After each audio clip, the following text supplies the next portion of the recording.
សាទឹក passion នឹងទទួលបានអត្ថប្រយោជន៍ពិសេស6យ៉ាងផ្លែ passion ជាប្រភេទក្រូចវ៉ាំយ៉ាងដែលសម្បូរវីតាមីនច្រើនប្រភេទដូចជាវីតាមីន A វីតាមីន C វីតាមីន B12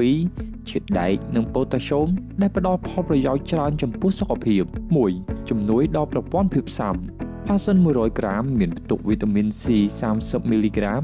ដែលជាវីតាមីនជួយពង្រឹងប្រព័ន្ធភាពស៊ាំរាងកាយប្រឆាំងនឹងជំងឺផ្សេងៗសូម្បីតែជំងឺមហារីក 2. បង្ការការគេងមិនលក់ផឹកទឹក Passion 1 កែវក្នុងមួយថ្ងៃជួយសម្រួលដល់ប្រព័ន្ធប្រសាទឲ្យមានដំណើរការល្អកាត់បន្ថយ stress និងការគេងមិនលក់ 3. ជំនួយភ្នែកវីតាមីន A ដែលមាននៅក្នុងផ្លែ Passion ជួយឲ្យភ្នែកមើលឃើញច្បាស់ 4. ជួយដល់ប្រព័ន្ធរំលាយអាហារវាមានផ្ទុកជាតិកាកសរសៃដែលជួយសម្រួលដល់ការរំលាយអាហារដោយយើងមិនចាំបាច់បារម្ភពីបញ្ហាទល់លាមកនោះឡើយ 5. សម្រកទម្ងន់ផ្លែ Passion មានផ្ទុកកាឡូរីទាបដែលល្អបំផុតសម្រាប់អ្នកសម្រកទម្ងន់ 6. ជួយឆ្អឹងជាតិដែកនិងម៉ាញ៉េស្យូមរបស់ផ្លែ Passion ធ្វើឲ្យឆ្អឹងរឹងមាំ